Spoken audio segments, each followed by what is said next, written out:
एक वक्त का किस्सा है। नीलापुर गांव में मीठे नाम का एक मदारी रहता था। उसने एक बंदर पाला हुआ था। वो गांव के लोगों को उस बंदर का तमाशा दिखाया करता था और इसी बहाने वो लोगों के घरों पर नजर रखता था और मौका मिलते ही वो अपने बंदर को उस घर के अंदर भेज देता और इस तरह वो कोई ना कोई चीज घर के अंदर से चोरी करके ले आता और मीठा उसे बाजार में बेच देता। इस तरह मीठे की जिंदगी बहुत मजे से गुजर रही थी और लोग समझते थे कि मीठा बेचारा बंदर का तमाशा दिखाकर हक हलाल की रोजी कमा रहा है। एक दिन मीठा अपनी बीवी के साथ बैठा होता है। अरे बेगम, मुझे लगता है इस गांव के लोग बहुत सियाने हो गए हैं। मेरा बेचारा बंदर अब जिस घर में भी जाता है वहाँ चोरी करने के लिए कोई भी चीज नहीं मिलती। मीठे लोग सियाने नहीं बल्कि महा सियाने हो गए हैं, तभी तो चीजें छुपा छुपा के रखने लग गए हैं। अब तू कोई और हल निकाल ताकि लोग अपनी चीजें तिजोरी से बाहर निकाल के रखे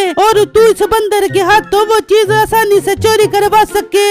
बेगम, कोई ना कोई तो हल निकाल ही लूंगा मैं। आखिर मेरा नाम मीठा है। अब मुझे दूसरे गांव में बंदर का तमाशा दिखाना पड़ेगा और वहाँ किसी अमीर घर पर घात लगाकर बैठना पड़ेगा। फिर जब अगला दिन निकलता है तो मीठा अपने बंदर के पास आता है। चल मेरे प्यारे बंदर, तैयारी पकड़। आज हम दूसरे गांव में तमाशा दिखाने जाएंगे। अगर तूने आज किसी घर से अच्छी चीज चोरी की तो मैं तुझे बहुत सारे केले खिलाऊंगा।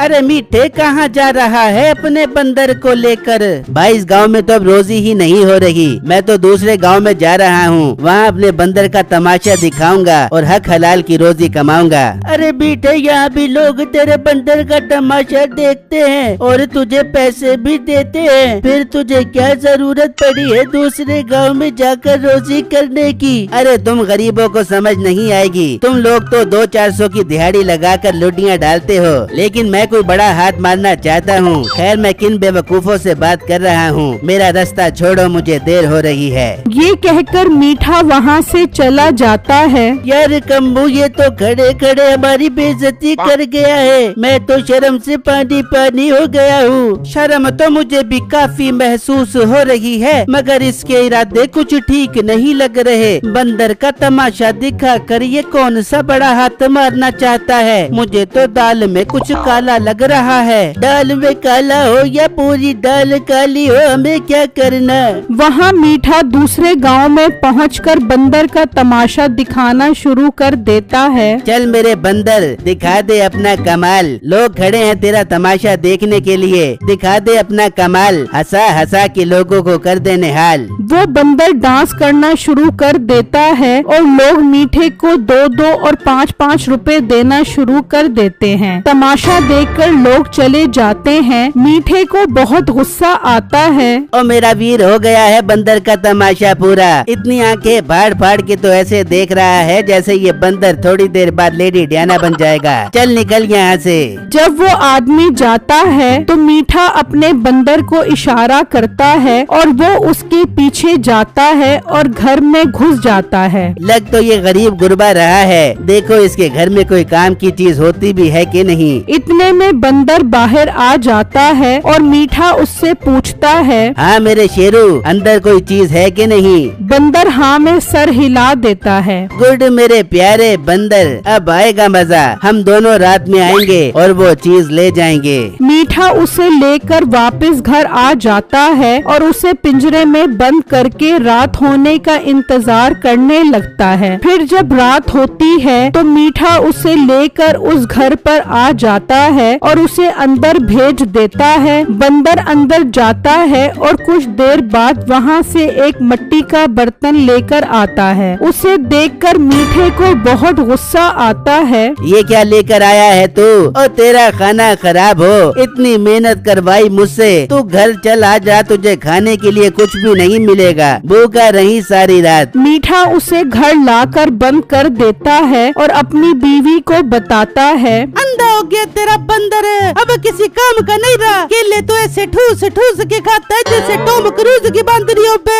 अरे बेगम, मुझे तो वो आदमी शक्ल से ही गरीब लग रहा था। मैंने तो इस बंदर पे एतबार करके इतना खतरा मोल लिया और आगे से निकला भी तो मिट्टी का बर्तन। दिल तो कर रहा है इस बंदर को उस बर्तन में घुसा कर दो कर मारूं। मीठे, गाड़ के टोटे, तू दिल छोटा मत कर। देखी तेरे और तेरे बंदर के हाथ बहुत अच्छा शिकार लगा बेबे का। फिर जब अगला दिन होता है तो मीठा उस बंदर को लेकर शहर का रुख करता है और एक सुनार की दुकान के आगे बंदर का तमाशा दिखाने लग जाता है। तो वहाँ का चौधरी उस सुनार की दुकान पर आता है। भाई ये सामने जो हीरा लगा है ये कितने रुपए का है? चौधरी साहब ये हीरा बहुत महंगा है, दूसरे शहर से जौहरी ये हीरा समंदर से ढूंढ कर आए हैं, काफी नायाब है ये हीरा। हाँ नायाब तो काफी लग रहा है, मैं तुमसे ये हीरा खरीदना चाहता हूँ, इसकी कीमत बताओ। चौधरी साहब मैं ये हीरा आपको 50 लाख रुपए का दे दूंगा। मीठा ये सारी बातें सुन रहा होता है। अरे वाह, असल माल तो अब हाथ लगा है मेरे। जब ये हीरा खरीद के घर जाएगा तो मैं भी इसके पीछे जाऊंगा और अपने बंदर को बेचकर वो हीरा चोरी करवा लूंगा। ठीक है, मुझे ये हीरा पसंद आ गया है। ये मेरी टोपी है, इस पर ये हीरा लगा दो। मैं कल आकर तुम्हें पैसे देकर ये हीरा और टोपी ले जाऊंगा। ठीक है चौधरी साहब, आप कल बेफिक्र होकर आ जाएं। मैं कल टोपी में हीरा लगाकर आपको दे दूंगा और अपने 50 लाख रुपए ले लूंगा। ये कहकर चौधरी वहाँ से चला जाता है और मीठा सोचने लगता है, कोई मसला नहीं, मैं और मेरा बंदर कल चौधरी की टोपी यहीं से ही चोरी करेंगे। मैं घर जाकर ये खुशखबरी बेगम को सुनाता हूँ। मीठा घर आकर नसीबों को सारी बात बताता है तो वो भी बहुत खुश होती है। मीठे बस तू कल किसी भी तरह वो हीरा हासिल कर, फिर हम माला माल हो जाएंगे।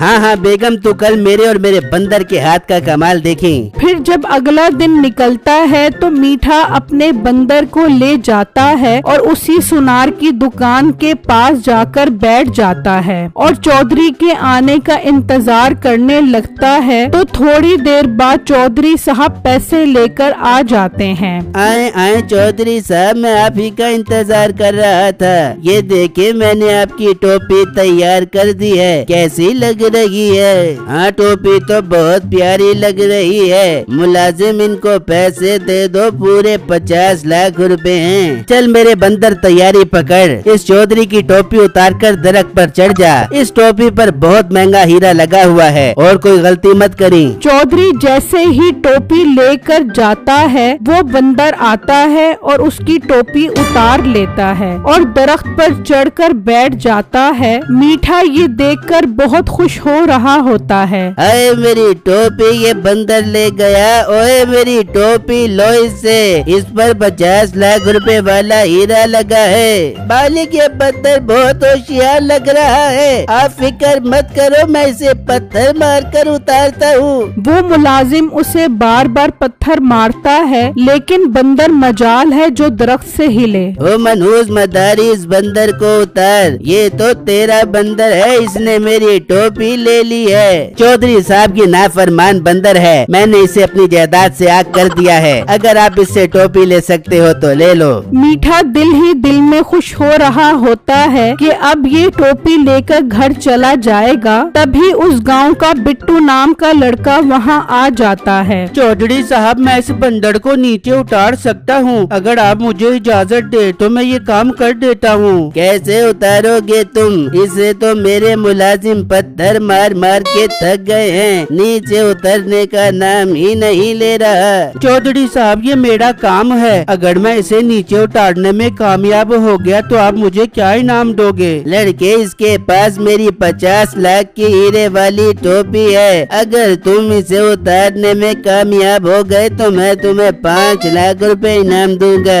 ठीक है चौधरी साहब, अब आप मेरा कमाल देखो। बिट्टू वहाँ से चला जाता है और अपने घर आकर एक टोपी पहन लेता है और वापस उस जगह पर आ जाता है। ये तुम क्या टोपी पहन कर आ गए हो? चौधरी साहब अभी थोड़ी देर में आपको समझ आ जाएगी कि मैंने ये टोपी क्यों पहनी है। फिर बिट्टू बंदर की तरफ देखता है। ओ बंदर यहाँ देख, मैं कितना खूबसूरत डांस करता हूँ, अगर तू डांस कर सकता है तो इस तरह का डांस कर। बिट्टू डांस करने लग जाता है तो उसे देखकर बंदर भी डांस करने लग जाता है। वाह बंदर, तू तो बहुत खूबसूरत डांस करता है। फिर बिट्टू अपने दोनों हाथ ऊपर करता है तो बंदर भी अपने दोनों हाथ ऊपर करता है। फिर बिट्टू अपनी टोपी उतार उतार कर जमीन पर फेंक देता है तो वो बंदर भी अपनी टोपी उतार कर नीचे फेंक देता है। चौधरी का मुलाजिम वो टोपी उठा लेता है। ये देखकर मीठा बहुत परेशान हो जाता है और उसका सारा प्लान खाक में मिल जाता है। बिट्टू छलांग लगाता है तो बंदर भी छलांग लगाता है, तो वो जैसे नीचे गिरता है तो उसके मुलाजिम उसे पकड़ लेते हैं।